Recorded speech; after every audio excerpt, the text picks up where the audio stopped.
İndi isə tapşırıq 3-ün izahına baxaq. Burada deməli bizə ilk öncə məlumat verir. Gəlin şərti oxuyaq.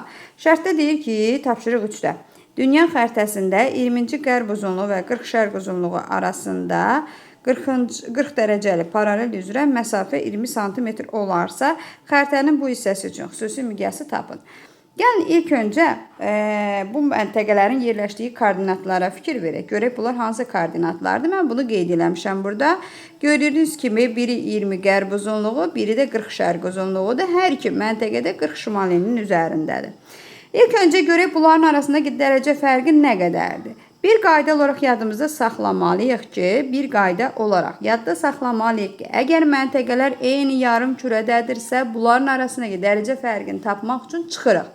Yox, fərqli yarım kürədədirsə, bunların arasındakı dərəcə fərqini tapmaq üçün toplayırıq. Gördüyümüz kimi 20 qərb uzunluğu, 40 şərq uzunluğu. Gəlin birinci etapda bunu qeyd eləyək. 20 üstə gələk 40, eləyəcək 60 dərəcə. Bu eləyir 60 dərəcə. Deməli, 20 ilə 40-ın arasındakı fərq oldu 60 dərəcə. 60 dərəcəni tapandan sonra bunu çevirməliyik biz həqiqi məsafəyə. Həqiqi məsafəni tapmaq üçün həmin məntəqələrin hansı paralelin üzərində yerləşməyinə fikir verməliyik. Məntəqə yerləşir 40-cı paraleldə. 40-cı paraleldə də bizə məlumat verib ki, mötərizədə 1 dərəcəm 85,4-dür. Yəni, gördüyümüz kimi 1 dərəcənin arasındakı məsafə, bax bu qırmızı, daha doğrusu sarı rənglə bunu çəkirəm. Baxın, bu arada yerləşən 1 dərəcəli məsafə 85,4 kilometrdir.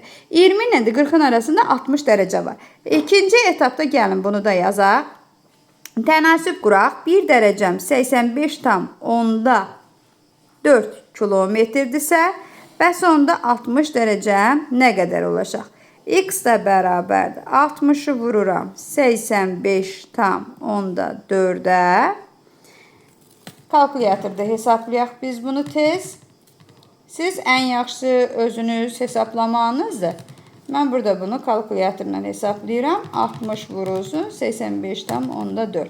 Eləyir 5124 metr. Buradan yazıram. 5124 kilometr. Deməli, 20 ilə 40-ın arasındakı həqiqi məsafə oldu 5124. 5124 kilometr. İndi bizə deyir ki, bu 5124 kilometri aparıb xəritənin üzərində 20 santimetrin içərisinə yerləşdiriblər. Yəni, xəritə üzərindəki 20 santimetrlik məsafəyə 5124 kilometr yerləşdiriblər. Bəs onda görəsən, xəritənin 1 santimetrinə nə qədər məsafə düşür? Yəni, xəritənin miqyası nə qədərdir? Bu artıq olacaq xüsusi miqyas. Biz demişdik ki, xüsusi miqyas təhriflər olan zonalarda olur. Gəlin xüsusi miqyası tapaq. Xüsusi miqyası tapmaq üçün uşaqlar, həqiqi məsafəni, yəni tapdığım 524 kilometri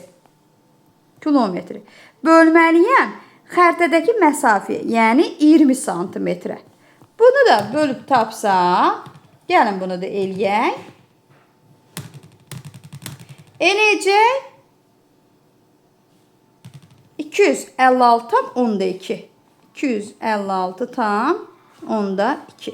Bu 256,2 xəritənin 1 santimetrinə uyğun gələn məsafədir. Və bizdən bunu miqyasa çevirdiksə, vuracaq bunu 100.000-ə. Birinin arxasında 5 dənə 0. Bunu da vuranda arxasına 4 dənə 0 yazmalıyıq. Qoy buradan qeyd edək, tam olsun. 256. Daha doğrusu 25 milyon 620 min eləyəcək. 25 milyon 620 min eləyir. Buradan artıq yerləşmir. Yenə də 4 dənə 0 olacaq arxasında. Bu qədər uşaqlar.